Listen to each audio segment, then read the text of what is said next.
Hello, my name is Benjamin Hart. I'm an American attorney and the managing director of Integrity Legal here in Bangkok, Thailand. As the title of this video suggests, we're basically discussing Thai visa policy. I'm going to jump right in here. I thought of making this video after reading a recent article from the Bangkok Post, bangkokpost.com. Article is titled, "Government Policies Lack Foresight," quoting directly, "Conflicting statements from the Ministry of Sports and Tourism and the Ministry of Foreign Affairs about the recent visa-free policy for some groups of tourists have only contributed to confusion over the matter." Yeah, we reported on this. They were talking about changing it from 60-day visa exempt back down to 30 days. And now it seems like with many things, one part of the government is saying one thing and another part is saying something else. Quoting further, on March 16th, Tourism and Sports Minister Sorawong Tientong publicly stated that the government would reduce the visa-free period from 60 to 30 days. Later that same week, Minister of Foreign Affairs spokesman Nikorndet Balankura issued a contrasting statement insisting that no decision had been made to cut the period and that tourists currently in Thailand would not be affected. The Ministry of Foreign Affairs, he added, had yet to assess the potential impact of any such change. Well, question I pose there is that within the Ministry of Foreign Affairs bailiwick? I thought internal immigration matters were interior. That said, quoting further, however, the recent contradicting information only serves to highlight the perception that Thai government policy is liable to change at any moment. I'll get back to that in a minute. Quoting further, it would be no surprise if potential tourists think twice, while those already here can't be blamed for fearing repercussions will impact their own stays. Now, that's a good point. Okay, I do get that outsiders it causes a lot of consternation. Am I going to get on overstay? Is that going to cause a blacklisting? Could I be detained? You know, honestly, though, I think the source of it would be, if you want to fix the problem, Thailand gets to set its own immigration policies, and those may change. Look, Thailand, it took me a long time to get used to this because I was used to the kind of monolithic thinking of America where it's like glacial change, and when something changes, it changes sort of over time at a public policy level. Here in Thailand, things will shift rather rapidly. It comes from their history of having to, essentially back in the old days, fend off all these colonial powers and have to shift around and pivot and do what they had to do. And then now in the modern world, look, the world changes fast now.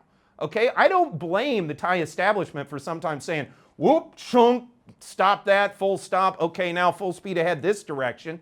I get it. Exigent circumstances can demand sort of dynamic change. I can understand that. Now, that being said, where do I see that this could be improved? Create a sort of bottleneck, if you will, a more controlled, streamlined channel of information pertaining to immigration. You know, the problem is you see people say things, then the media will run with it. And look, I'm sometimes guilty of this myself. I'll see something reported, we'll put up a headline, we'll talk about it. Now, I won't usually I'll say this is what it is.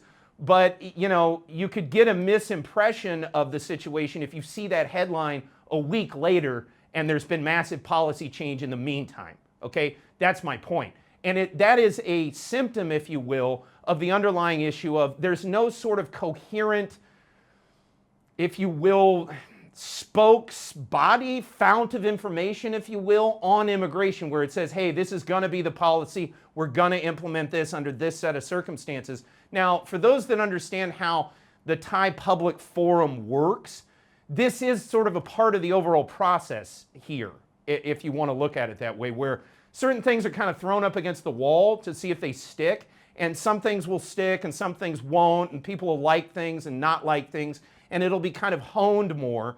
When you're not used to this as an outsider, this can be very daunting. So that said, I can completely understand, and it's been said in immigration circles recently, striking a balance. You know, I like that notion. We're striking a balance. And I think one place where a good balance could be struck on a public policy level within immigration would be having sort of a singular fount, if you will, of the information pertaining to real fundamental changes. Not just like, hey, we're thinking of rolling out this visa, we're throwing that against the wall. No, like if you're going to change something like exemption status, you need to have sort of a tight narrative on how that's going to happen, how it could come into play, not necessarily because it can have such an impact on the foreign community, tourists, expats, all of us. Again, if there's sort of a centralized fount of that information, I think that would probably be better for everybody. Again, Thailand needs to retain her sovereign prerogatives regarding immigration policy. If she needs to quickly, got that snap right, if she needs to quickly sort of snap change to a new policy, she needs to retain that. That needs to be a reserve right that Thailand can just flip if needed, okay? But that said, for general policy changes, again, a single fount, especially for important immigration issues, might not be a bad idea to have that with sort of a tightened narrative so that people's expectations are in line with the reality coming.